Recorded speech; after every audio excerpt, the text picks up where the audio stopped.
3.200 triliun. Adakah angka ini benar-benar sahih? Sudah tentu ini milik kita. Yang lain semua boleh berambus. Selama ini Amerika Syarikat melayan Arab Saudi seolah-olah sebuah mesin ATM minyak mereka. Namun, satu kenyataan mengejutkan tiba-tiba keluar dari mulut Raja Arab Saudi. Apa yang kamu merepek ini? Kamu yang patut berambus dari sini terlebih dahulu. Apakah yang sebenarnya telah berlaku? Ini adalah kisah bagaimana sebuah negara Malaysia telah menterbalikkan pasaran minyak mentah dunia sebanyak 180 darjah. Kisahnya bermula sekarang. Simpanan minyak itu dianggarkan bernilai pada skala 3.200 triliun. Semasa saya pertama kali menerima laporan tersebut, saya membaca angka itu sebanyak 3 kali. Hujung jari saya menggigil lebih cepat daripada kelopak mata saya. Jumlah itu cukup untuk mengubah keseluruhan struktur pasaran tenaga global dalam sekelip mata. Tentu sahaja, seluruh dunia mula bertindak bagai orang gila. Yang paling pantas bertindak, sudah tentu, Amerika Syarikat. Rumah Putih terus menghantar utusan khas mereka secara langsung. Namanya Nathan, timbalan setiausaha strategi tenaga dari Jabatan Negara. Dia merupakan satu susuk tubuh yang sangat menonjol. Tingginya hampir 190 cm, dan dia sentiasa mempunyai tabiat menyisipkan sebatang pen perak di dalam poket dalam sutnya. Tanggapan pertama saya terhadapnya, dia adalah tipikal elit Washington. Renungannya dingin, dan setiap patah perkataannya seolah-olah telah dihitung rapi. Dia adalah jenis manusia yang begitu. Khalid, kamu tahu kenapa kami datang sejauh ini? Pembangunan bersama Blok 4 akan diterajui oleh Amerika. Itulah yang terbaik untuk kedua-dua negara. Nathan terus memotong ke titik utama, sebaik sahaja dia melabuhkan punggung di kerusi. Walaupun dia mengukir senyuman sinis yang penuh yakin, namun di sebaliknya terpancar desakan yang jelas bahwa dia mesti memenangi rundingan ini walau apa cara sekalipun. Ekonomi Amerika yang sedang goyah teruk akibat lonjakan harga minyak mentah adalah fakta yang diketahui oleh seluruh dunia. Sambil tersenyum memandang saya, tangannya di bawah meja tidak berhenti memutar-mutar pen peraknya. Sehingga saat itu, saya berpikir bahwa permainan ini adalah sesuatu yang mudah. Sama ada Amerika atau China yang akan mendapatkannya, manakala Rusia akan bergelut bermati-matian untuk mencelah, dan Eropa hanya akan memerhati dari belakang untuk memihak kepada pihak yang menang. Begitulah kebiasaannya. Perang tenaga, pada akhirnya, adalah permainan yang ditentukan oleh susunan sais kuasa besar. Saya percaya begitu. Namun, satu nama yang sama sekali tidak dijangka telah muncul dalam senarai bidaan, Malaysia. Saya Khalid, utusan khas perancangan strategi tenaga Istana Arab Saudi, tuan-tuan dan puan-puan. Pernahkah Anda bertemu seseorang buat kali pertama dan secara tiba-tiba rasa ingin tertawa tanpa sebarang sebab yang khusus? Begitulah perasaan saya. Apabila melihat nama Malaysia pada dokumen ini buat pertama kalinya, sejujurnya, ketawa saya hampir berdekah. Saya masih ingat hari itu dengan jelas. Pada mulanya, saya menyangka ada kesilapan pada kertas dokumen tersebut. Semua penasihat diraja yang berada di dalam bilik mesyuarat mengerutkan dahi kebingungan. Malaysia ingin membida proyek tenaga berskala gergasi ini secara bersendirian. Sebuah negara yang saiz ekonominya jauh lebih kecil berbanding kuasa-kuasa besar dunia, walau dari sudut pandang paling positif sekalipun, kami hanya mampu tersenyum sinis. Nathan menambah pukulan. Malaysia, adakah mereka bergurau? Khalid, apa yang mereka fikir mereka boleh buat di sini? Dia tersenyum merendahkan dan meletakkan cawan kopinya. Riak wajahnya, seolah-olah sedang menonton seorang kanak-kanak dari kawasan kejiranan naik ke atas gelanggang gusti profesional. Sejujurnya, saya juga berkongsi perasaan yang sama. Beberapa hari kemudian, utusan khas Malaysia tiba di Riyadh. Namanya Tariq, seorang diplomat. Namun, tanggapan pertama terhadap lelaki ini sungguh aneh. Dia tidak tampil megah, jauh sekali memberi aura yang menakutkan. Dia tampil sangat bersahaja. Dia muncul di bilik mesyuarat memakai sut gelap tanpa tali leher dan hanya membawa sebuah beg bimbit. Nathan membawa 12 orang pegawai pengiring bersamanya, tetapi Tariq hanya ditemani oleh seorang penterjemah. Semasa dia duduk, dia sangat tenang, dan riak wajah maupun tangannya tidak bergetar walau sedikit pun semasa menerima segelas air. Dan apabila dia memulakan pembentangan bidaannya, seluruh bilik mesyuarat seakan membeku. Malaysia tidak akan menyertai bidaan hak cari gali Blok 4. Apa katanya? Datang ke majlis bidaan tetapi tidak mahu menyertai bidaan? Saya menyemak semula dokumen di depan mata saya. Sudah tentu Malaysia secara rasmi telah memohon kelayakan untuk bidaan ini. Bilik mesyuarat mula berbisik-bisik dan Nathan tidak langsung menyembunyikan wajah meluatnya. Sebaliknya, Malaysia datang membawa cadangan untuk masa depan Arab Saudi. Halaman pertama, slide pembentangan yang dipaparkan oleh Tariq di skrin tidak menunjukkan sebarang pelantar minyak atau kemudahan penggerudian. Di situ, terpapar satu lukisan sebuah bangunan gergasi yang berdiri megah di tengah-tengah padang pasir.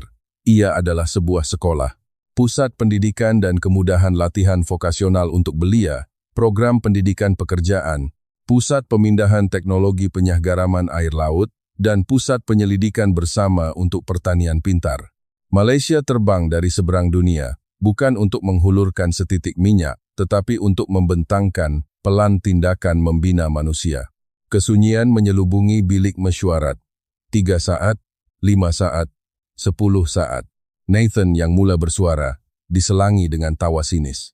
Pendidikan, di hadapan minyak bernilai 3.200 triliun. Kamu mau bina sekolah? Ini bukan diplomasi, ini komedi, Khalid. Pada saat itu, pemikiran saya sama seperti Nathan. Angkuh, tidak, bukan angkuh, tetapi tidak berpijak di bumi yang nyata. Di medan di mana kuasa-kuasa besar bertarung berdarah-darah menawarkan paket senjata bernilai berbilion-bilion dan angka ekonomi gergasi, mereka bercakap tentang sekolah. Di dunia mana agaknya mereka ini hidup? Tetapi tuan-tuan, di tengah-tengah kekecohan itu, adakah Anda melihat wajah Tariq? Riak wajahnya tidak berubah walau sedikit pun. Dia tidak tersenyum, tidak juga marah. Dia hanya terus menukar halaman pembentangannya yang seterusnya dengan tenang. Seolah-olah dia sudah menjangkakan semua reaksi ini sejak dari awal. Malam itu, Nathan memanggil saya secara berasingan. Di ruang istirahat hotel yang menghadap pemandangan seluruh bandar Riyadh, dia menghirup gelas minumannya dan berkata dengan nada yang rendah, "Khalid, biar saya jelaskan satu perkara. Jika Malaysia cuba masuk campur dalam urusan ini, Amerika tidak akan berdiam diri. Ini bukan sekadar perniagaan. Ini adalah isu keselamatan tenaga negara." Dan pada keesokan harinya, berita tergempar yang menggegarkan dunia mula disiarkan. Berita melaporkan bahwa Presiden Amerika Syarikat telah menghubungi Perdana Menteri Malaysia secara pribadi dan memberi amaran rasmi. Amerika mengancam akan mengenakan tahap tarif penalti yang tidak pernah berlaku sebelum ini ke atas Malaysia yang angkuh kerana mengganggu strategi tenaga alih salim. Ia tidak ubah seperti satu pengisytiharan perang. Namun apa yang pelik adalah tiada sebarang reaksi dari pihak Malaysia. Tiada kenyataan balas, tiada sidang media bantahan, tiada ungkapan kekesalan diplomatik, hanya kesunyian. Saya sangka kesunyian itu adalah tanda mengalah dari pihak yang lemah. Pasrah yang tidak berdaya apabila ditumbuk tepat dari hadapan oleh kuasa paling kuat di dunia. Lama selepas itu barulah saya sedar, ia bukan tanda mengalah, ia adalah ketenangan yang hanya boleh dipamerkan oleh mereka yang telah selesai mengatur semua buah catur di atas papan. Amerika mula bertindak hanya beberapa hari selepas itu. Apabila pasukan penggerudian elit AS di bawah seliaan langsung Jabatan Tenaga yang diketuai Nathan tiba di Riyadh, saya menyaksikan sendiri pemandangan itu di landasan lapangan terbang. Skala peralatan yang dimuntahkan dari 3 buah pesawat kargo tentera sungguh luar biasa. Kontena-kontena yang terukir dengan logo 3 syarikat tenaga terbesar dunia berbaris panjang di landasan, dan jurutera penggerudian sahaja melebihi 120 orang. Melihat kepada senarai peralatan, dari mesin gerudi laut dalam termoden, sehinggalah ke sistem kawalan automatik sepenuhnya, seolah-olah Amerika telah membawa seluruh nafas teknologi mereka ke sini. Nathan berdiri di sebelah saya, memandang pemandangan itu sambil mengangkat bahunya sekali. "Khalid, 3 hari sudah cukup. Sebaik sahaja kami menebuk lubang pertama, semua orang akan tahu siapa yang menjadi tuan punya meja rundingan ini."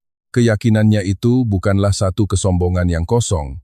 Amerika adalah negara yang mampu membuang gerudi dan menemui minyak di mana-mana sahaja di dunia. Dari gas shale di Texas sehinggalah ke lapisan permafrost di Alaska, tiada tanah yang gagal mereka tembusi. Saya sejujurnya berkongsi pemikiran yang sama. Jika Amerika mula memasukkan peralatan mereka secara serius, kemenangan akan dicapai dalam masa 10 hari. Namun, padang pasir bukanlah lawan yang mudah. Masalah mula berlaku sejak hari pertama penggerudian. Pada kedalaman 1.300 meter di bawah tanah, gerudi tiba-tiba terhenti. Ia bukanlah lapisan batuan pepejal. Masalah utamanya adalah struktur geologi unik yang hanya wujud di Blok 4 di timur Gurun Rub al-Khali, persekitaran bertekanan tinggi dan bersuhu tinggi yang melebihi 100 darjah Celcius, ditambah pula dengan lapisan bendasing yang bercampur dengan gas hidrogen sulfida dan karbon dioksida, telah membalut dan menelan keseluruhan kepala gerudi. Seolah-olah bumi sendiri telah mengangkat perisainya. Kepala gerudi pertama cair dan gugur. Saya membaca sendiri surat yang dihantar oleh Ketua Jurutera Amerika dari tapak tersebut.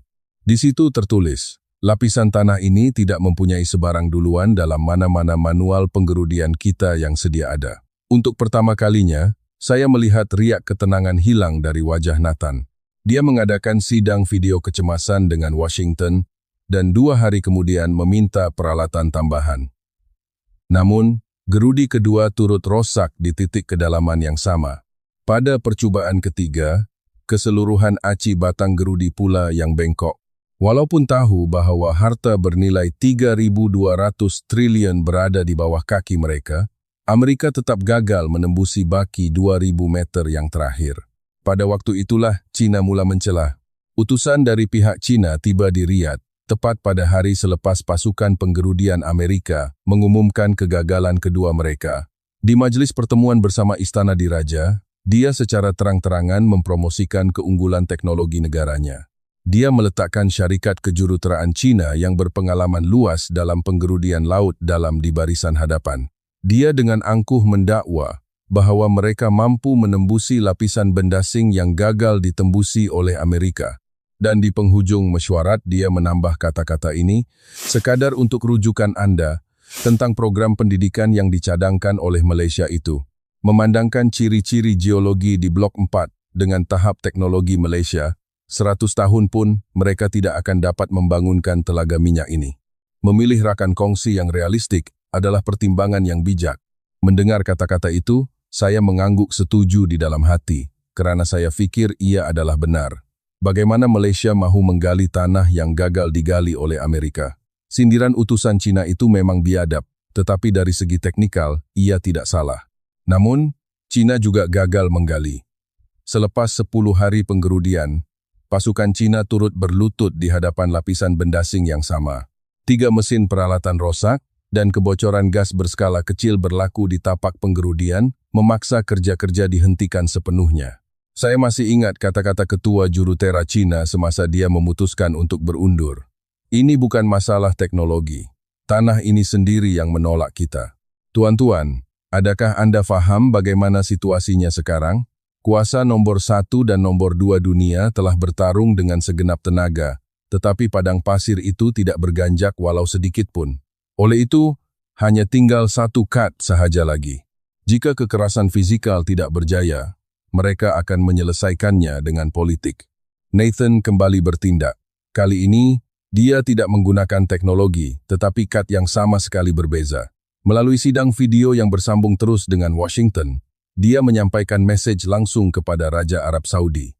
Jika Arab Saudi tidak menjamin hak keutamaan Amerika dalam pembangunan Blok 4, Amerika akan mengkaji semula sepenuhnya sistem sokongan keselamatan mereka di rantau Timur Tengah.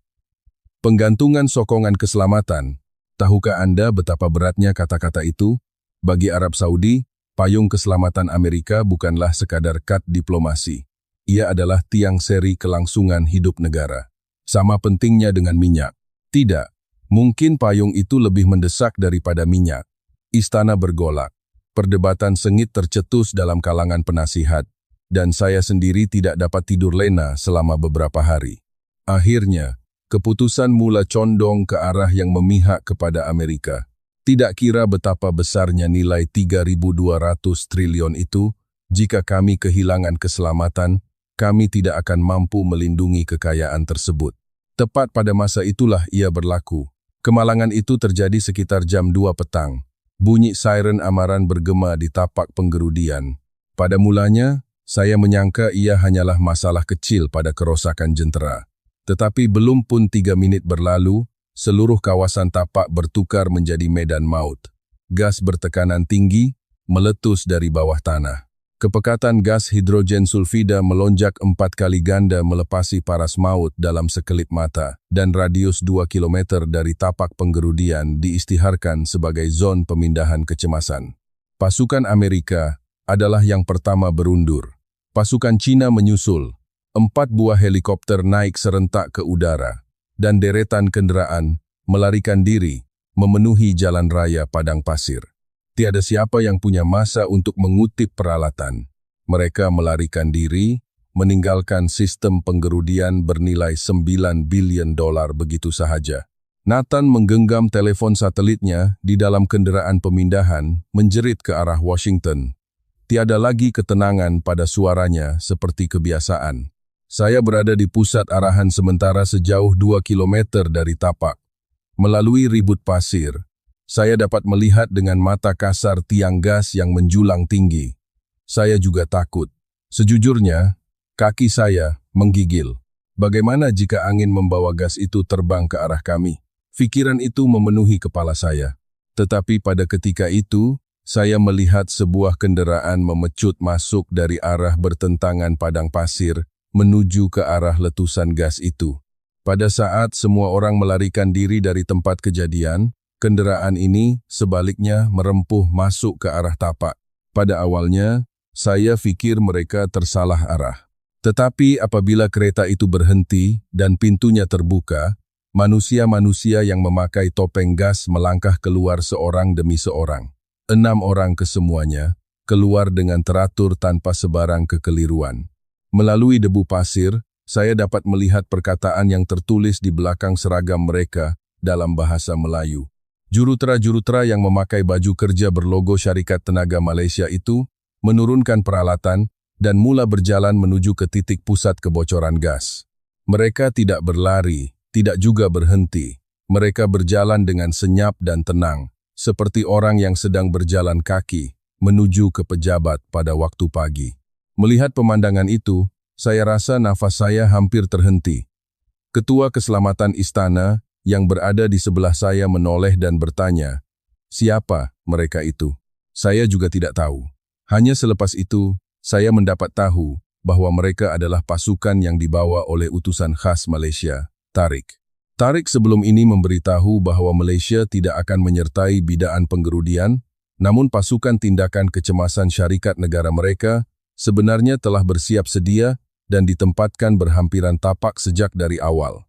Seolah-olah mereka sudah mengetahui bahwa malapetaka sebegini akan berlaku. 2 jam kemudian, letusan gas berjaya diredakan. Pasukan Malaysia memasang injap penutup, mengalihkan laluan semburan gas, dan menstabilkan tapak tersebut. Semasa Amerika dan China memantau dari jarak 2 km, 6 orang jurutera Malaysia ini menyempurnakan kerja mereka di tengah-tengah lautan gas beracun. Saya masih ingat wajah ketua pasukan Malaysia itu apabila dia menanggalkan topeng gasnya, seorang wanita Melayu pada awal 40-an.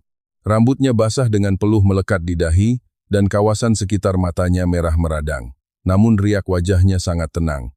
Bukannya wajah seseorang yang merasakan dirinya telah melakukan sesuatu yang luar biasa, sebaliknya ia adalah wajah seseorang yang lega setelah menyelesaikan tugas harian yang wajar dilakukan. Malam itu, Nathan kembali mencari saya. Bukan di ruang istirahat hotel, tetapi dia merempuh masuk terus ke bilik saya. Di wajahnya, semasa dia membuka pintu, terpancar campuran rasa terkejut dan marah yang amat sangat.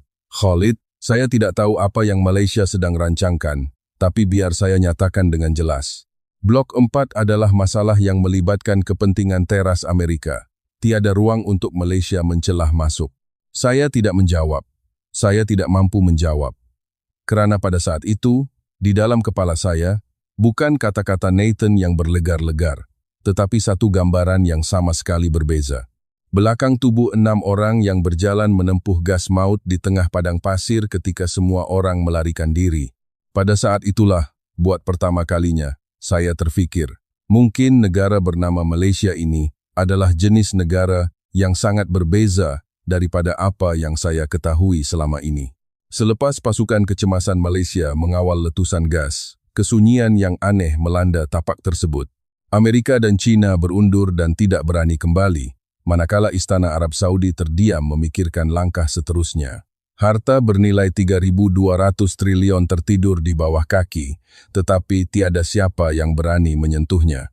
Seumpama pencuri yang beratur di hadapan peti besi tetapi tidak mengetahui nombor PIN-nya. Namun Malaysia tidak berdiam diri. Tariq menghantar surat rasmi kepada pihak istana, kandungannya ringkas.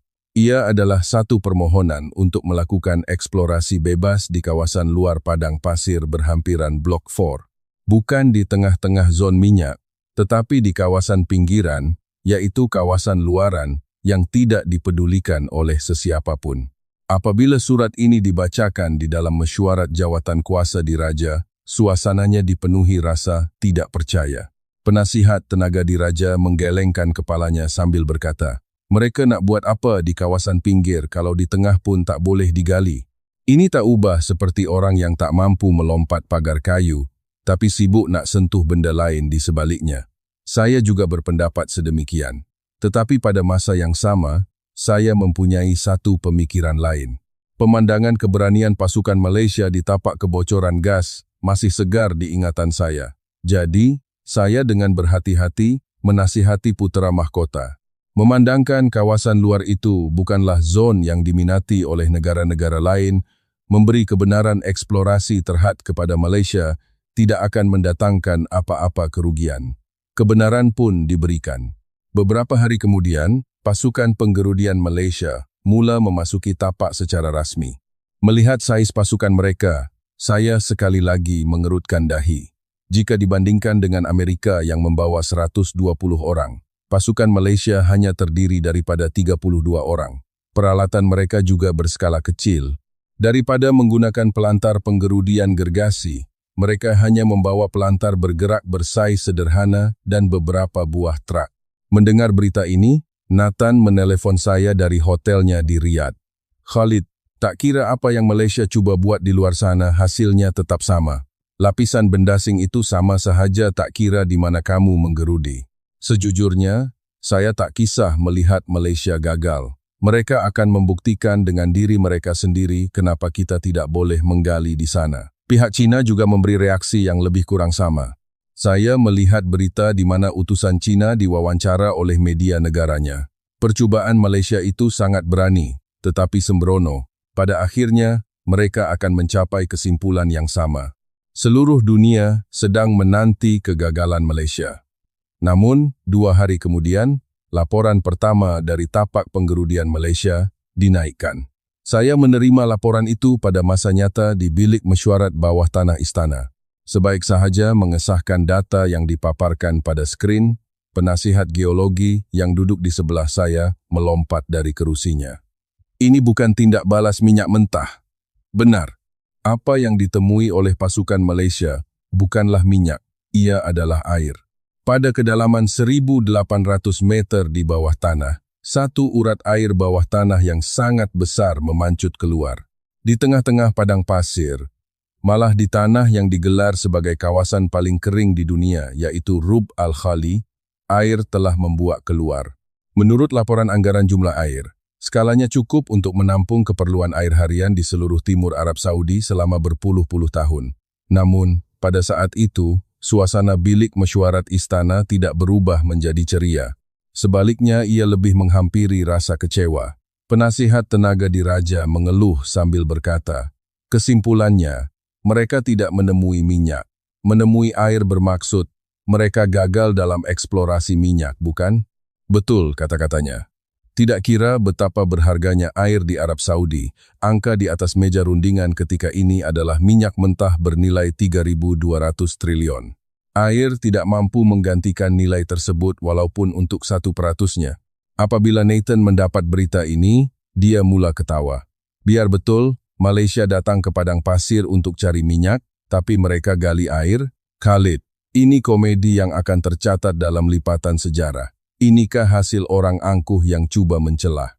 Tuan-tuan, sejujurnya, ketika itu, saya juga tidak mampu membalas kata-kata Nathan. Air tetap air, minyak tetap minyak. Negara yang mengepam air di tengah-tengah perang tenaga dunia. Walau bagaimana ia diputar sekalipun, ini adalah satu kegagalan. Sekurang-kurangnya, itulah pandangan kami ketika itu. 3 hari selepas penemuan air bawah tanah itu, Tariq memohon mesyuarat kecemasan dengan istana. Saya hadir dalam mesyuarat tersebut. Sebaik sahaja melangkah masuk, Tariq menghidupkan proyektor dan memaparkan satu rajah profil geologi. Kemudian, sambil menuding satu titik dengan penunjuk laser, dia berkata dengan tenang, "Tuanku putra mahkota, takungan air bawah tanah ini terletak pada garisan struktur geologi yang sama dengan lapisan minyak blok 4. Bilik mesyuarat menjadi senyap sunyi. Jika kita memanfaatkan tekanan dari air bawah tanah ini, kita mampu mengawal lapisan bendasing bersuhu dan bertekanan tinggi di bahagian bawah blok 4. Jika diperjelaskan, air inilah yang menjadi kunci untuk mengeluarkan minyak." Saya merenung skrin dengan rasa terkejut. Di antara takungan air bawah tanah dan lapisan minyak pada rajah keratan rentas itu, terdapat satu laluan yang ditandakan dengan garisan merah oleh pasukan Malaysia. Menyuntik air pada tekanan tinggi untuk menurunkan suhu dan tekanan lapisan bendasing secara serentak, lalu menolak paip penggerudian masuk melalui celah tersebut. Kaedah suntikan air pintar, Water Injection Smart Method. Sebaik sahaja saya mendengar nama itu, bulu roma saya meremang. Adakah Anda faham apa maknanya ini? Malaysia bukan mencari air tanpa sengaja. Sebaliknya, mereka tahu bahawa jika mereka tidak menemui air, mereka tidak akan dapat mengeluarkan minyak. Semasa Amerika dan China merempuh dari pintu hadapan secara membuta tuli dan gagal, Malaysia sebenarnya sedang merancang jalan alternatif dari belakang. Penasihat geologi istana bertanya dengan suara yang bergetar, "Adakah kaedah ini dibangunkan secara tersendiri oleh Malaysia?" Tariq mengangguk. Ya, ia adalah teknologi teras yang dikumpul oleh Syarikat Negara Malaysia sepanjang proses pembangunan sumber laut dalam selama 15 tahun yang lalu. Kesunyian kembali menyelubungi bilik mesyuarat. Tetapi kesunyian kali ini berbeza sama sekali daripada kesunyian jelik ketika Tariq bercakap tentang mahu membina sekolah beberapa hari yang lalu. Ini adalah kesunyian penuh rasa kagum. Penggerudian percubaan bermula pada minggu berikutnya. Saya telah dihantar terus ke tapak atas arahan putra mahkota. Berdiri di pusat arahan sementara di tengah padang pasir, saya menyaksikan kerja pasukan Malaysia. Apabila air bawah tanah mula disuntik ke bahagian bawah telaga minyak melalui paip bertekanan tinggi, angka suhu lapisan bendasing pada monitor mula menurun. 230 degrees, 210 degrees, 190 degrees, 170 degrees. Ketua Jurutera yang mengawal selia tapak Malaysia, Dr. Aisyah, dengan memakai set kepala, sedang memberikan arahan dengan tenang. Wanita dalam lingkungan akhir 40-an ini adalah ketua pasukan yang sama yang memakai topeng gas untuk masuk ke zon maut semasa kebocoran gas tempoh hari. Pada suaranya, tidak kedengaran sebarang kegugupan maupun keterujaan. Seolah-olah dia sedang mengulangi kerja yang telah dilakukannya beribu-ribu kali. Tekanan air stabil, sedia masukkan paip penggerudian. Mata gerudi diturunkan. 1.300 meter di bawah tanah, di kedalaman tepat di mana gerudi Amerika cair. Semua pegawai Arab Saudi yang berhimpun di hadapan monitor menahan nafas. 400 meter, 500 meter. Gerudi tidak berhenti. Ia mula menembusi lapisan bendasing, mengikut jejak laluan yang dibuka oleh air. Gerudi itu marah jauh ke dalam perut bumi. 2.800 meter, 3.000 meter, 3.200 meter. Pencapaian lapisan minyak disahkan. Sebaik sahaja suara Dr. Aisyah bergema melalui pembesar suara, graf tindak balas minyak mentah di monitor mencanak naik secara menegak. Minyak mula naik. Minyak mentah pertama dari Blok 4 yang bernilai 3.200 triliun telah menyembur naik ke permukaan bumi melalui paip penggerudian Malaysia. Cecair hitam pekat yang berkilauan di bawah cahaya matahari padang pasir, percikan alirannya itu tidak akan saya lupakan seumur hidup saya. Putera mahkota bangun dari kerusinya. Baginda mula bertepuk tangan. Tepukan yang perlahan, tetapi penuh bermakna. Pegawai-pegawai tertinggi yang lain turut bangun seorang demi seorang, dan tanpa disedari, seluruh pusat arahan dipenuhi dengan tepukan penghormatan berdiri, standing ovation. Dokter Aisyah menanggalkan set kepalanya, dan diam-diam menundukkan kepalanya sebagai tanda hormat.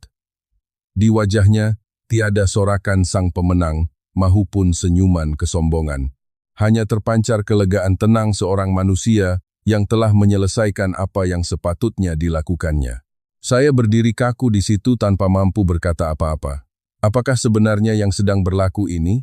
Tanah yang tidak mampu digali oleh Amerika walaupun mereka mencurahkan 3,000 tenaga manusia dan peralatan bernilai berbilion dolar. Tanah yang telah menundukkan ego penggerudian laut dalam China. Tanah ini telah dibongkas oleh 32 orang jurutera Malaysia menggunakan urat air. Kata, malam itu saya menerima panggilan daripada Nathan. Kali ini, suaranya tiada sebarang nada ketawa. Khalid, adakah Malaysia benar-benar berjaya sampai ke lapisan minyak? Saya menjawab, Nathan, mau datang tengok sendiri? Keheningan yang panjang menguasai corong telepon. Kemudian, talian dimatikan. Pada saat itulah saya memahami segalanya. Ketika Malaysia mula-mula berkata mereka mahu membina sekolah, mahupun apabila mereka menolak untuk menyertai bidaan, semuanya hanyalah susunan catur untuk saat ini. Mereka ini datang bukan untuk mengambil minyak. Mereka datang untuk merangka keseluruhan padang pasir ini. Mereka bukan angkuh. Mereka sekadar berada di dimensi yang sama sekali berbeza dari awal. Selepas kejayaan penggerudian itu tersebar ke seluruh dunia, udara di Riyadh berubah. Penilaian bidaan di dalam istana diraja untuk memilih rakan kongsi pembangunan bersama Blok 4 secara muktamad bermula dengan Amerika, China, dan Eropah berlumba-lumba menyertai persaingan yang semakin sengit. Namun, pandangan penasihat diraja yang telah menyaksikan sendiri kejadian di tapak penggerudian sudah pun condong ke satu pihak. Berat pada nama Malaysia semakin ketara. Nathan semakin terdesak. Setiap hari dia mencari saya dan menegaskan pendirian Amerika. Perkongsian keselamatan, kerjasama ekonomi, paket senjata semua kad yang boleh dikeluarkan dibentangkan di atas meja. Namun, dalam renungan matanya, keyakinan seperti dahulu sudah tiada. Hakikat bahawa Malaysia telah membuka kunci 3.200 triliun itu lebih awal telah memusnahkan kesemua kiraan politik Washington. Hari pengumuman keputusan muktamad bidaan tinggal 2 hari lagi. Pada hari tersebut, jam 4 pagi, telefon saya berdering. Ia adalah talian terus dari bilik keselamatan diraja. Dari corong telepon, terdengar suara yang sangat cemas. Objek terbang tidak dikenali sedang menghampiri kawasan fasiliti penggerudian Blok 4. Jumlah dianggarkan melebihi 100. Saya melompat dari katil. Lebih 100 objek terbang? Pada mulanya saya sangka ia laporan palsu. Namun, sebaik sahaja, saya menyemak paparan skrin radar yang dihantar oleh bilik keselamatan melalui tablet. Jantung saya seakan membeku. Titik-titik merah yang memenuhi skrin sedang bergerak secara berkumpulan menuju ke arah medan minyak. Ia adalah drone. Ratusan drone terbang dalam formasi membelah langit padang pasir. Siapa yang menghantarnya masih belum diketahui sehingga ke hari ini. Tetapi itu bukan isu utamanya. Hakikat bahawa fasiliti minyak bernilai 3.200 triliun itu bakal diserang dalam beberapa ketika sahaja, itulah realiti segalanya pada detik itu. Di dalam kereta menuju ke bilik keselamatan diraja, saya cuba menenangkan diri dengan mengingat satu fakta. Di sekeliling fasiliti penggerudian Blok 4, Amerika telah menempatkan sistem pertahanan udara Patriot. Sistem pertahanan peluru berpandu tercanggih buatan Amerika yang dibeli oleh Arab Saudi dengan harga berbilion ringgit. Jika ada sistem ini, ratusan drone pasti dapat ditangkis dengan mudah. Saya percaya begitu. Apabila saya tiba di bilik keselamatan diraja, Nathan sudah berada di sana. Dia sedang melekapkan alat komunikasi tentara ke telinganya, berhubung terus dengan pusat pemerintahan tengah Amerika. Wajahnya pucat, tetapi suaranya tegas. Sahkan status operasi sistem Patriot, beralih ke mod pemintasan. Pada skrin radar, formasi drone itu semakin hampir dengan fasiliti, 40 km, 30 km. Jika Patriot beroperasi, tembakan pemintasan sepatutnya bermula dari jarak 20 km. 25 km, 20 km, tiada apa yang berlaku. Nathan menjerit ke dalam alat komunikasi. Kenapa Patriot tak bertindak balas? Lapor situasi. Jawaban yang dikembalikan dari hujung talian adalah 3 patah perkataan yang tidak akan saya lupakan seumur hidup. Kelumpuhan sistem disahkan. Peperangan elektronik, jamming. Sebelum formasi drone itu menghampiri, isyarat peperangan elektronik yang kuat telah mengganggu radar dan sistem panduan Patriot. Pertahanan udara buatan Amerika yang bernilai berbilion dolar telah terdiam tanpa sempat melepaskan walau satu tembakan peluru berpandu. Tuan-tuan, bolehkah Anda bayangkan kengerian pada saat itu? Sistem pertahanan terkuat dunia telah tumbang. Drone-drone itu sudah melepasi radius 15 km. Dan masa untuk mengenai sasaran hanya tinggal beberapa menit. Seluruh bilik keselamatan dilanda panik. Ketua Keselamatan Istana mengeluarkan arahan pemindahan kecemasan dan kaki tangan ditapak diarahkan untuk berundur. Nathan meletakkan alat komunikasinya dan menekup wajahnya dengan kedua-dua belah tangannya. Dari celah-celah jarinya, pancaran matanya dipenuhi dengan rasa putus asa. Seluruh dunia sedang menyaksikan secara langsung bagaimana lambang keselamatan yang dijual oleh Washington kepada Arab Saudi kini nilainya tidak lebih dari sekeping kertas dalam pertempuran sebenar. Utusan Cina lebih teruk lagi. Dia langsung tidak memunculkan diri di bilik keselamatan. Selepas disemak, rupa-rupanya sebaik amaran drone berbunyi, dia terus melarikan diri ke hotel di Bandar Riyadh dan hanya menghantar laporan situasi ke Beijing, berlepas tangan dari segala tanggung jawab. Formasi drone memasuki radius 10 km. Saya merenung skrin radar, merasakan bahwa segalanya sudah tamat.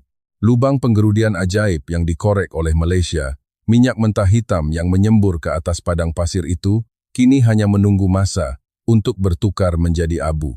Namun pada ketika itu, sesuatu bergerak di sudut skrin radar.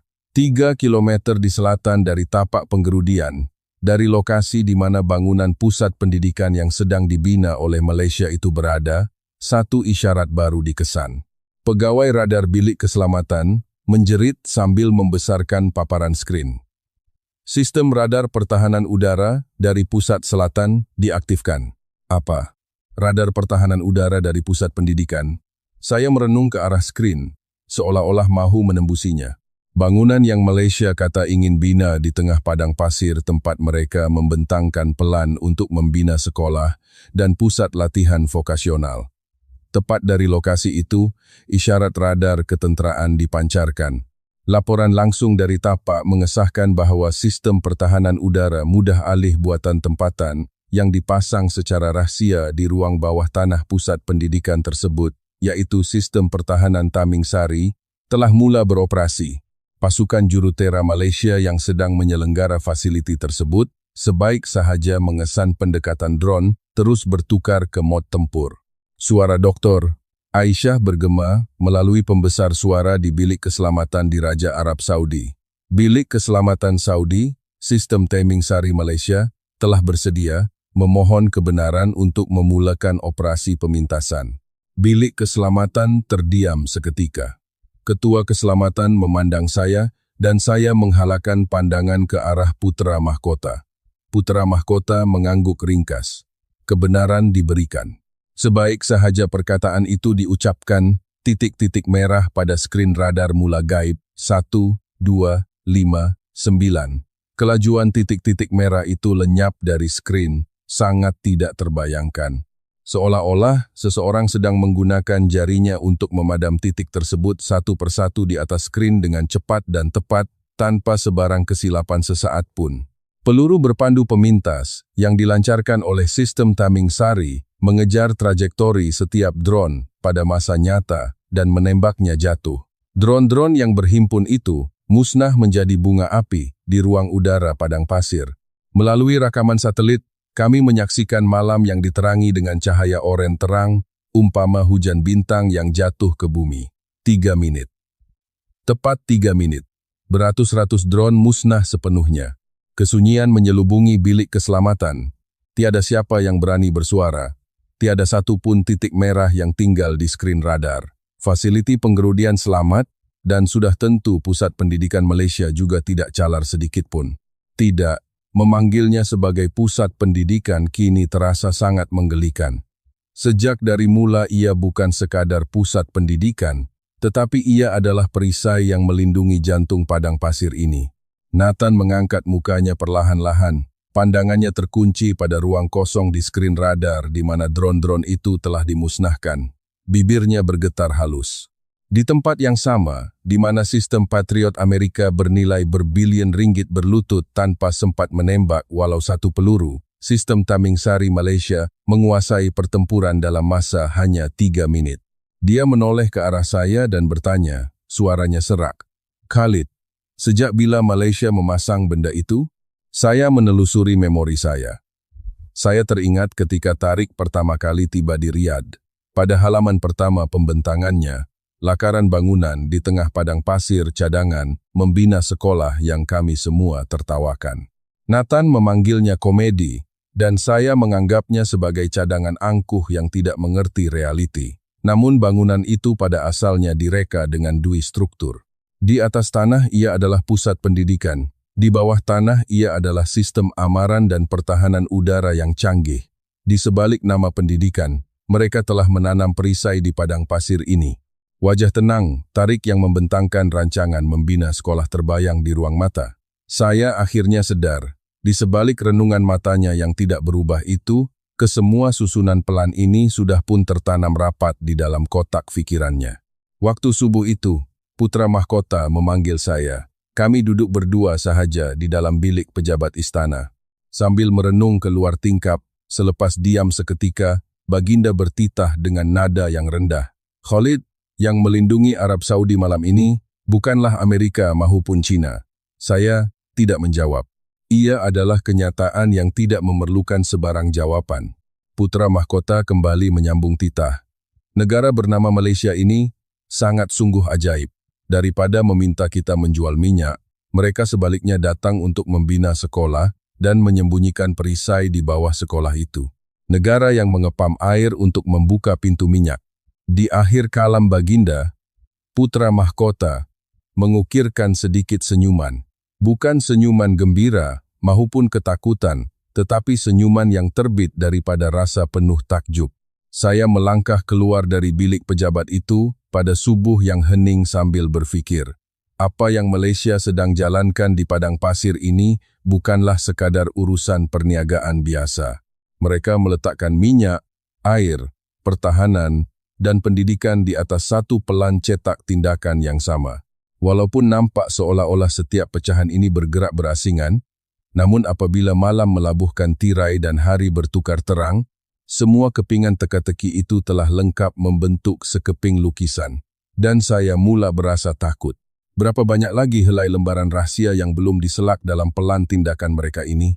Sehari selepas serangan drone, istana mengeluarkan perintah panggilan kecemasan. Lokasinya adalah Dewan Utama di Istana Diraja Riyadh. Sepanjang 37 tahun saya berkhidmat di istana, mesyuarat agung seperti ini hanya boleh dikira dengan jari. Ini adalah ruang yang hanya digunakan apabila raja sendiri bersidang bagi membuat keputusan muktamad yang menentukan nasib negara. 16 chandelier bergantungan dari siling. Lantai marmarnya diukir dengan corak keemasan.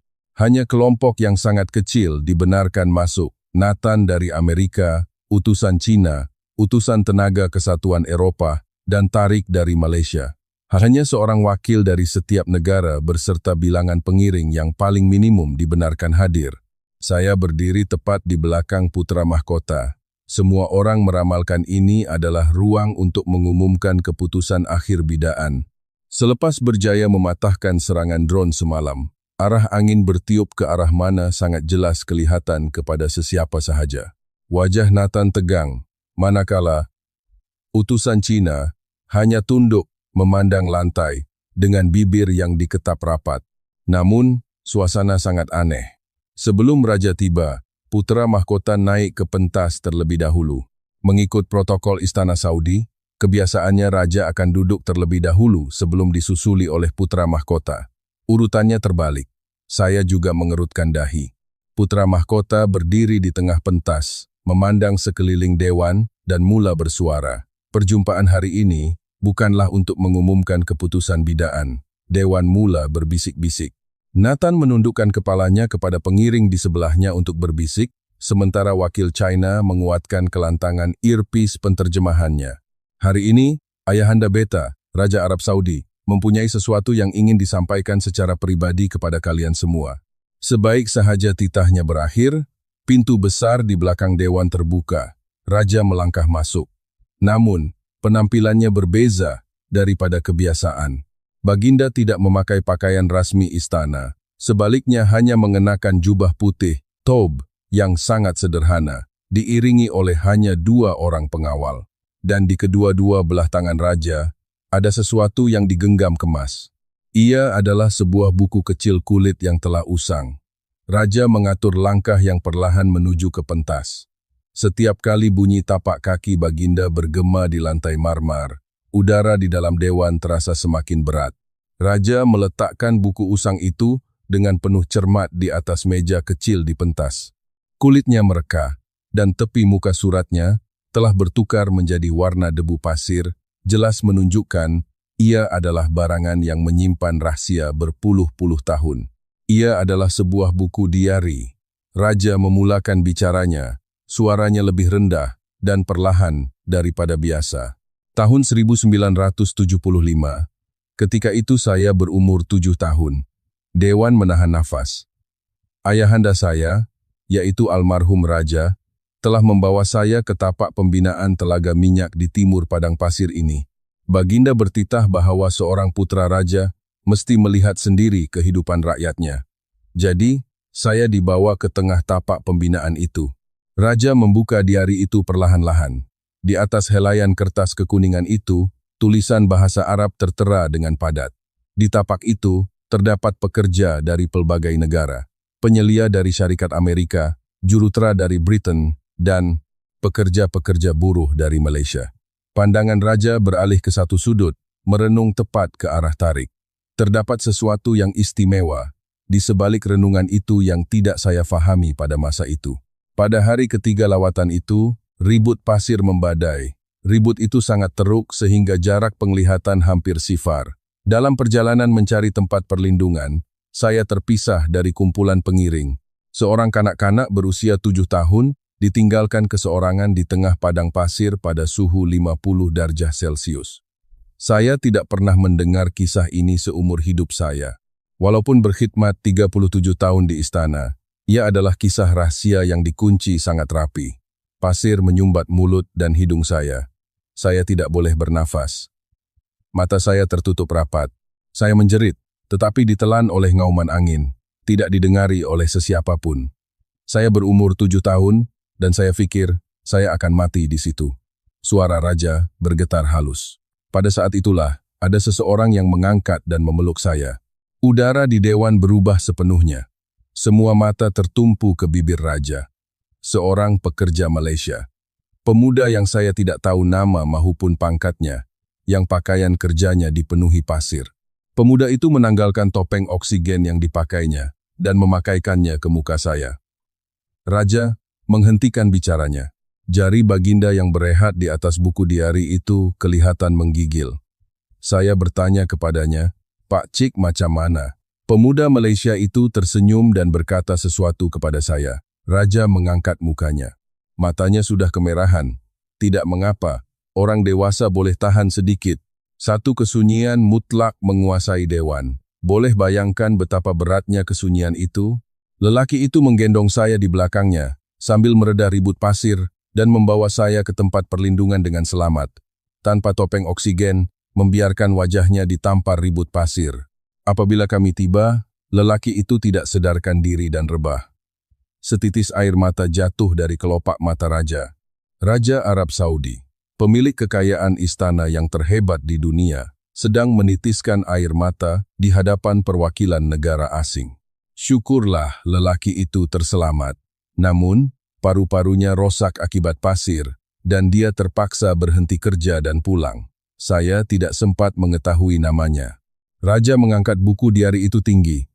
Ini adalah catatan almarhum ayahanda saya selepas kejadian itu. Almarhum mencatatkan, seorang pekerja Malaysia yang tidak dikenali telah menyelamatkan nyawa anakku. Istana Saudi mesti membalas budi ini walau dengan apa cara sekalipun. Pada ketika itu, pandangan raja kembali tepat kepada Tariq. Kali ini, Baginda tidak mengalihkan matanya. 50 tahun berlalu. Dan beberapa hari lepas, sewaktu menyemak dokumen latar belakang utusan khas Malaysia, Tariq bin Mahmud, kami menemui satu fakta. Seluruh dewan seakan terhenti nafasnya. Bapa kepada Tariq, Mahmud bin Ahmad, adalah pekerja binaan Malaysia yang dihantar ke tapak minyak timur Saudi pada tahun 1975. Jantung saya rasa macam nak tercabut. Saya merenung ke arah Tariq. Dia duduk tegak di kerusinya tanpa bergerak sedikit pun, tetapi matanya sudah berubah merah. Saya nampak dia sedang mengetap bibirnya kuat-kuat. Adakah dia sudah tahu? Adakah dia tahu bapanya menyelamatkan nyawa putra raja di padang pasir ini 50 tahun dahulu? Atau dia baru mengetahuinya buat pertama kali di sini? Saya masih tidak tahu jawabannya. Raja turun dari pentas, merentasi ruang dewan, dan berhenti betul-betul di hadapan Tariq. Wakil-wakil negara lain hanya mampu memerhati adegan itu dengan penuh takjub. Ini adalah peristiwa yang belum pernah berlaku sebelum ini, seorang raja mendekati seorang utusan khas secara langsung. Raja memegang kedua-dua tangan Tariq. Orang Malaysia tidak berubah. Dulu maupun sekarang, kamu tidak berubah. Kamu tidak gilakan wang kami. Kamu tidak tamakkan minyak kami. Kamu sentiasa datang semata-mata untuk melindungi nyawa dan masa depan kami. Suara raja menjadi serak. Orang yang diutuskan oleh bapa, kini anaknya yang dihantar semula kepada kita. Tariq berdiri dari kerusinya. Air mata menitik dari matanya. Dia menundukkan badannya dalam-dalam di hadapan raja. Dia tidak berkata sepatah kata pun. Tiada kata yang mampu diucapkan. Suasana di dewan menjadi runtuh dengan sendirinya. Saya nampak wakil Cina menanggalkan cermin matanya dan menyeka air mata. Wakil Eropah menundukkan mukanya dan menggigit bibir. Saya melihat ke arah Nathan. Dia bersandar pada kerusinya, memandang ke arah siling dewan. Tiada riak yang boleh dibaca. Adakah ia kemarahan, atau rasa malu, atau rasa kosong apabila menyedari bahawa permainan ini sudah tamat sejak awal lagi kerana papan caturnya sama sekali berbeza? Satu-satunya perkara yang pasti ialah pen peraknya hampir jatuh dari poket, tetapi dia langsung tidak ada tenaga untuk membetulkannya. Seorang pekerja Malaysia yang tidak dikenali, yang menanggalkan topeng oksigennya untuk putra berusia 7 tahun di tengah ribut pasir 1975. Dan 50 tahun kemudian, anak pekerja itu kembali secara senyap dengan cadangan membina sekolah. Negara yang menemui air untuk membuka pintu minyak dan menanam perisai untuk melindungi langit Malaysia. Adakah ini satu kebetulan? Saya tidak berfikir begitu. Benih yang ditanam oleh seorang rakyat Malaysia 50 tahun lalu di dalam ribut pasir telah menumbuhkan akarnya ke dalam perut bumi selama setengah abad dan akhirnya akarnya menembusi ke permukaan bumi untuk membuahkan hasil bernilai 3.200 triliun. Perikatan yang dibeli dengan wang akan musnah apabila wang itu habis. Hubungan yang diikat dengan senjata akan musnah di hadapan senjata yang lebih kuat. Tetapi, ikatan yang bermula dengan nyawa akan merentasi generasi. Itulah sifat rakyat Malaysia. Belum pun sempat air mata Raja Arab Saudi kering, keputusan rasmi terus diumumkan. Rakan kongsi keutamaan pembangunan bersama Blok 4, Malaysia. Upacara menandatangani dokumen secara rasmi berlangsung pada petang hari tersebut. Hak pembangunan eksklusif, hak operasi teknologi, struktur perkongsian keuntungan segalanya didominasi dengan syarat yang memihak kepada Malaysia. Kunci kepada minyak 3.200 triliun itu kini berada di dalam genggaman Malaysia, Amerika, China, maupun Eropah. Tiada siapa yang berani mengangkat tangan untuk membantah. Suasananya tidak membenarkan walau sedikit pun bangkangan. Semasa upacara tamat dan semua wakil meninggalkan dewan, saya berselisih dengan Nathan di koridor. Mata kami bertentang, tetapi dia membisu. Lelaki yang beberapa hari lalu merempuh masuk ke dalam bilik saya dan menghentak meja menegaskan hak Amerika ini, kini belakang tubuhnya yang berjalan pergi kelihatan terlalu kecil. Malam itu, dunia gempar dengan berita ini. Sesetengah media melabelkannya sebagai pengkhianatan Saudi, manakala ada yang memanggilnya keajaiban Malaysia.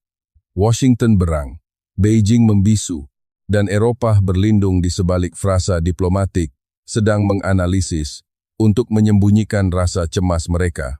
Namun, taufan yang sebenar datang pada keesokan paginya, semasa saya tiba di pejabat istana. Bilik keselamatan menghantar mesej kecemasan. Presiden Amerika Syarikat telah menelepon Perdana Menteri Malaysia secara terus. Ini adalah panggilan kedua.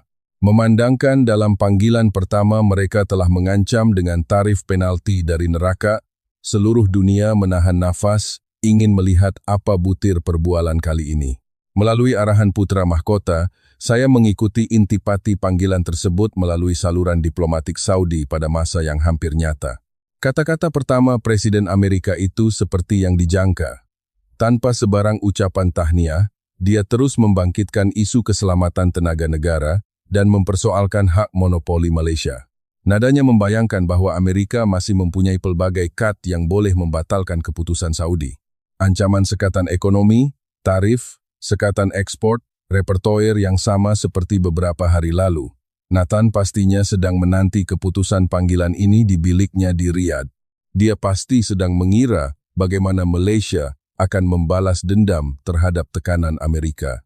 Sekatan ke atas ekspor unsur nadir bumi, diskriminasi bekalan, kini Malaysia telah memegang pedang 3.200 triliun, pastinya mereka akan menikam Amerika menggunakan pedang itu. Bukan sahaja Nathan, seluruh Washington berpikir sedemikian. Mengapa? Karena itulah norma permainan dunia. Jika Anda berjaya menggenggam kuasa utama ke atas musuh yang cuba membunuh Anda, apa alasan untuk Anda tidak membalas dendam? Jika Anda berada di tempat mereka, apa Anda akan buat? Negara yang mencaci Anda angkuh, yang isytiharkan tarif neraka ke atas Anda, kini menghulurkan tangan meminta belas ihsan tenaga? Jawaban dari Perdana Menteri Malaysia disampaikan 1 jam kemudian. Saya membaca laporan ringkas itu di pejabat putra mahkota. Semakin saya membacanya, tangan saya terhenti. Saya baca 2 kali, saya baca 3 kali. Perdana Menteri Malaysia mencadangkan perkara berikut. Pertama, 30% daripada keuntungan Blok 4 akan disalurkan kepada Yayasan Keamanan Timur Tengah. Yayasan ini akan digunakan bagi tujuan pendidikan, perubatan dan sokongan pelarian di seluruh Timur Tengah yang akan ditadbir urus secara bersama oleh Arab Saudi dan Malaysia. Kedua, tenaga yang dikeluarkan dari Blok 4 akan dibekalkan secara keutamaan dengan harga di bawah harga pasaran dunia kepada negara sekutu utama, termasuk Amerika Syarikat. Ketiga, teknologi teras Malaysia yang diperoleh melalui pembangunan Blok 4 ini akan dipindahkan secara berperingkat kepada negara-negara Timur Tengah supaya negara di rantau ini mempunyai keupayaan untuk menguruskan sumber mereka sendiri pada masa hadapan. Ia bukan satu balas dendam, ia adalah pelukan perdamaian. Terhadap negara yang mengejek mereka, yang mengancam menggunakan kuasa ketenteraan dan ekonomi untuk memijak mereka, Malaysia sebaliknya menghulurkan tangan dan menawarkan minyak murah. Mereka mengenggam kemenangan 3.200 triliun itu, lalu secara terbuka mengisytiharkan bahwa kemenangan ini tidak akan dijadikan senjata. Putra mahkota meletakkan laporan itu perlahan-lahan di atas meja, lalu bergumam kecil. Adakah orang-orang ini tidak tahu cara untuk menang? Atau adakah makna kemenangan bagi mereka jauh berbeza daripada kefahaman kita? Saya tidak dapat menjawabnya, kerana persoalan yang sama sedang berlegar dalam kepala saya. Menang dalam peperangan tenaga bermaksud Anda memijak dan membolot segalanya, itulah yang saya percayai selama 37 tahun. Amerika buat macam tu, Rusia buat macam tu, semua negara buat macam tu. Jika menang, kamu rampas. Itu adalah satu-satunya undang-undang dalam permainan ini. Tetapi, Malaysia telah memadamkan undang-undang itu. Apabila berita ini tersebar ke seluruh pelosok dunia, reaksinya sangat meledak. Pemimpin negara-negara Timur Tengah secara berturut-turut mengeluarkan kenyataan memuji langkah Malaysia dan Kesatuan Eropah segera mengusulkan saluran rundingan tenaga terus dengan Malaysia. Malah Kesatuan Afrika juga mengumumkan penyertaan mereka dalam inisiatif Yayasan Keamanan tersebut. Reaksi Amerika hanya tiba menjelang lewat petang. Juru cakap Rumah Putih dalam sesi taklimat media rasmi telah menyifatkan cadangan Malaysia itu dengan terma membina konstruktif. Sebaik sahaja mendengar perkataan itu, saya faham akan erti sebenar yang cuba disampaikan. Dalam bahasa diplomatik Washington, membina bermaksud kami kalah. Ia adalah bahasa kiasan kekalahan yang paling sopan yang digunakan apabila mereka tidak mahu mengaku kalah tetapi sudah tiada jalan untuk membantah lagi. Sehari sebelum Nathan berlepas pulang dari Riyadh, dia mencari saya. Kali ini, bukan di ruang istirahat hotel, mahupun di dalam bilik saya, tetapi kami berjumpa di atas sebuah bangku di sudut taman istana. Matahari sedang terbenam. Langit Riyadh sedang bertukar warna dari merah menjadi ungu. Nathan membisu agak lama. Dia mengeluarkan pen peraknya dari poket dan memutar-mutarnya di celah jari secara perlahan. Wajah dingin seakan kalkulator yang saya lihat pada hari pertama dia tiba kini lenyap sama sekali. Khalid, ketika kami mengisytiharkan mahu mengenakan tarif ke atas Malaysia dahulu, mereka langsung tiada reaksi kan? Ya, betul, balas saya. Pada masa itu saya ingatkan Malaysia memang tiada upaya untuk membalas. Nathan berhenti memusingkan pennya dan menoleh memandang saya. Tetapi sebenarnya tidak. Malaysia sudah pun mempersiapkan semua ini sejak dari awal. Menemui air, membuka minyak, mempertahankan ruang udara, dan akhir sekali, menghadiahkan minyak mereka kepada musuh yang cuba memukul mereka segalanya adalah dalam satu bingkai gambaran yang sama. Dia menggelengkan kepalanya perlahan. Negara jenis apa sebenarnya Malaysia ini, Khalid? Apa yang kami cuba rampas menggunakan kekerasan? Mereka buktikan bahwa mereka boleh menggerakkan dunia ini dengan perkongsian. Adakah ini diplomasi atau satu permainan dari dimensi yang berbeza sama sekali? Saya menjawab, Nathan, waktu awak baru sampai dulu, awak panggil Malaysia ini sebagai negara yang angkuh. Ya, saya ada cakap macam tu. Awak rasa mereka masih angkuh ke sekarang? Nathan tersenyum. Senyuman sepi, namun cerah, senyuman yang hanya mampu diukir oleh seseorang yang telah mengakui kekalahannya secara mutlak. Sudah tentu mereka angkuh. Keangkuhan yang teramat sangat. Cuma apa yang saya gagal lihat adalah, saya tidak menyangka bahwa skala keangkuhan itu adalah sedemikian agung sekali. Malam itu, duduk bersendirian di dalam pejabat memandang ke arah tingkap, saya merenung pemandangan malam bandar Riyadh yang berkelipan bak batu permata. Beberapa hari yang lalu, nasib bandar ini terumbang-ambing bergantung kepada air muka Amerika dan China. Namun, yang kini sedang melakar masa depan padang pasir ini adalah sebuah negara yang terletak di Asia Tenggara. Malaysia memegang 3.200 triliun itu, tetapi tidak menggunakannya sebagai ganjaran tunggal. Sebaliknya mereka menggunakan kekayaan astronomi itu sebagai benang untuk menjahit keamanan dunia. Bukannya menguasai melalui wang, sebaliknya menjadi pusat pentadbiran melalui perkongsian rezeki. Cara kepimpinan serba baharu ini tidak pernah dicuba oleh Amerika, China, maupun Rusia. Angkuh bukanlah perkataan yang tepat. Ini bukanlah keangkuhan, tetapi ini adalah martabat. Apabila mendengar laporan bahwa bendera jalur gemilang telah disuluhkan ke menara Burj Khalifa di Dubai pada malam itu, saya hanya mampu mengungkapkan ia dengan perkataan tidak terbayangkan. Dan sebagai pukulan terakhir, dari lokasi yang paling tidak disangka, satu reaksi meletus. Ia datang dari China. Menteri Perdagangan dan Industri China telah mengadakan satu sidang media kecemasan di Beijing. Ini berlaku 3 hari selepas Malaysia mengumumkan perdamaiannya. Melalui skrin televisyen di bilik kerja saya menyaksikan siaran langsung itu. Sejak melangkah masuk, wajah menteri itu sudah kelihatan sangat tegang. Walaupun dia cuba menenangkan diri sambil membuka teks ucapannya, melalui skrin sekalipun dapat dilihat betapa tangannya menggigil halus. Teras kenyataan yang dibacakannya adalah seperti berikut. China telah memandang rendah akan keupayaan teknologi dan visi strategik Malaysia dalam proses bidaan Blok 4. Ini merupakan kesilapan penilaian ketara dalam sejarah diplomasi China. Dengan ini, China merakamkan rasa kekesalan kami yang rasmi. Namun begitu, momen paling epik dalam sidang media itu tercetus sebaik sahaja kenyataan rasmi tamat. Seorang wartawan bertanya, "Tuan Menteri, apakah penilaian Anda tentang bagaimana Malaysia berjaya merampas pembangunan minyak skala 3.200 triliun dengan menyingkirkan Amerika dan China?" Menteri itu melarikan pandangannya dari skrin nota. Dia merenung wartawan tersebut. Selepas mendiamkan diri seketika, dia menuturkan ayat yang tidak ada di dalam skrip. "Kami telah menekan kalkulator kami. Berapa banyak pelaburan yang dimasukkan, berapa banyak yang boleh ditarik balik, teknologi apa yang boleh dijual untuk memperoleh keuntungan. Segala-galanya kami hitung menggunakan angka." Dia terdiam sesaat. Namun, Malaysia telah meletakkan jantung mereka. 50 tahun dahulu, mereka menanggalkan alat pernafasan oksigen untuk kami, dan kali ini mereka mengatakan mahu mengongsi keuntungan 3.200 triliun ringgit bersama dunia. Sebaik manapun kalkulator, ia tidak akan pernah mampu menewaskan jantung. Ini bukan lagi soal kekalahan dari segi teknologi. Ini adalah kekalahan falsafah moral kami. Dewan Sidang Media di Beijing sunyi sepi serta-merta.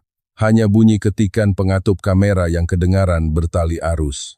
Ketua bahagian diplomasi istana yang duduk bersama saya berbisik, "Habislah nyawa politik lelaki itu."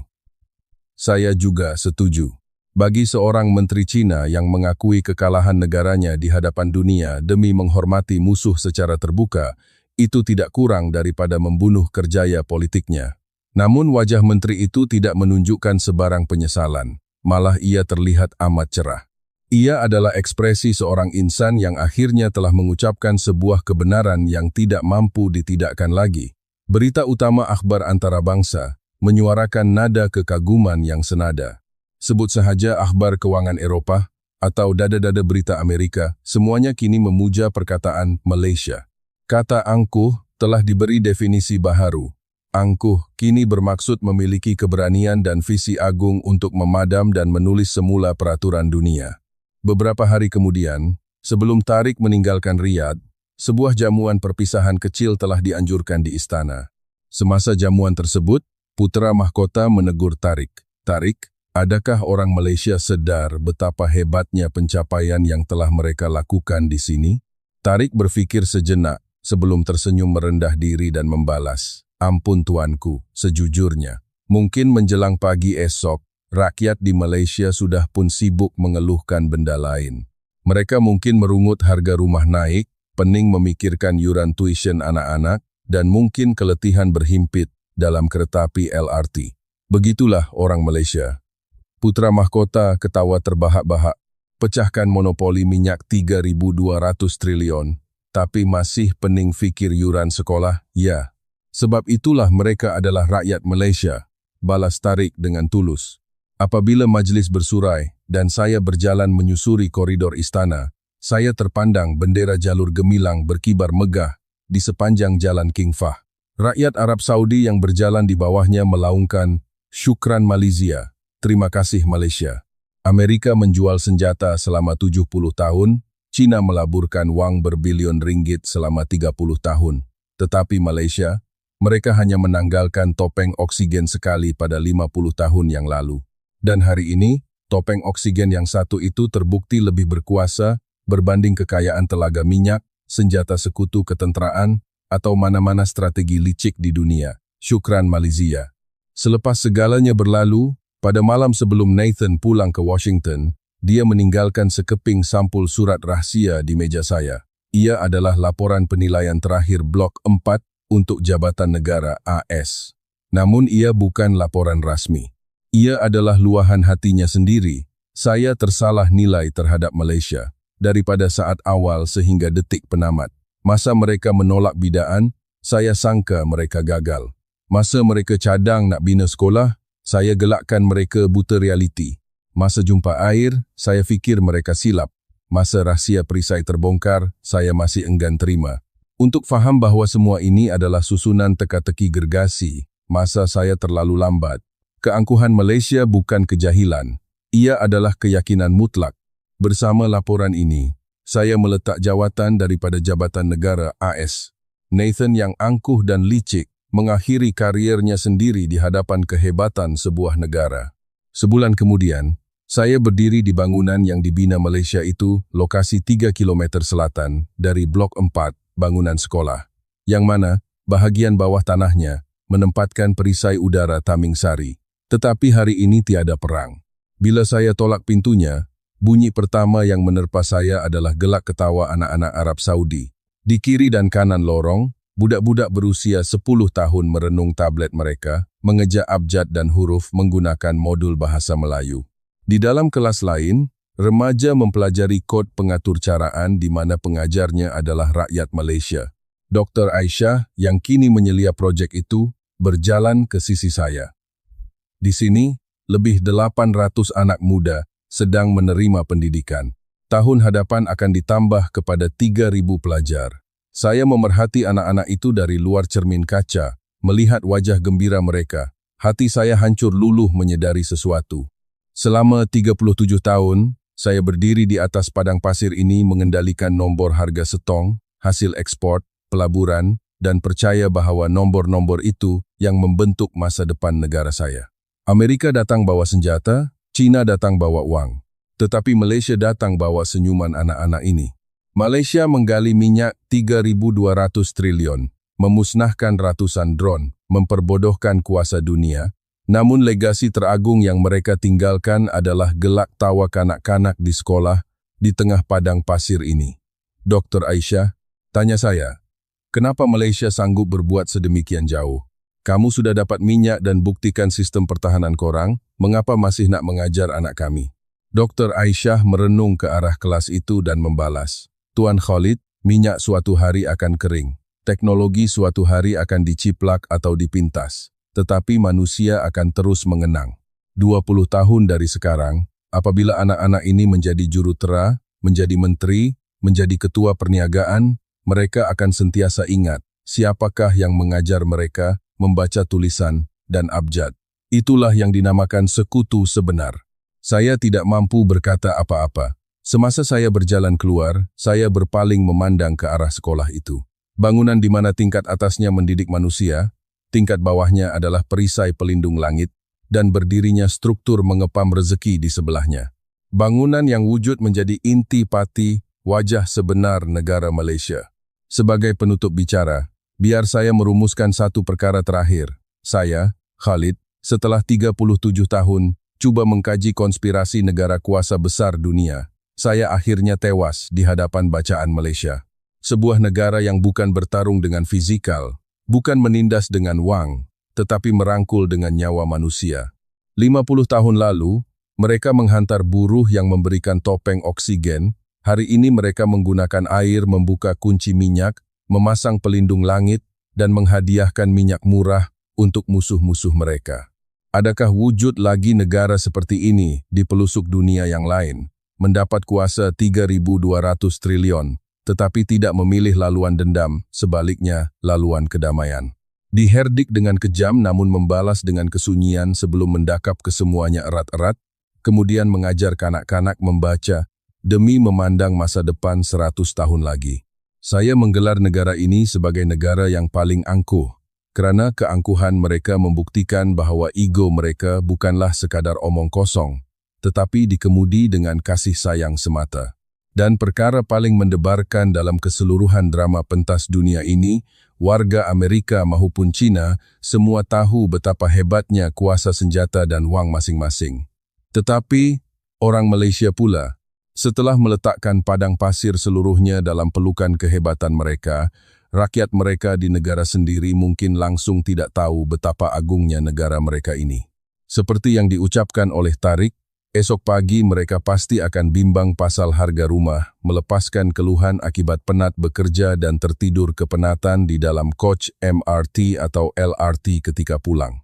Memakan nasi lemak bungkus dan sebungkus air Milo dari kedai makan tepi jalan. Ironinya, Rakyat senormal itulah yang secara hakikatnya telah menggegarkan dunia ini tanpa disedari oleh mereka sendiri. Itulah Malaysia.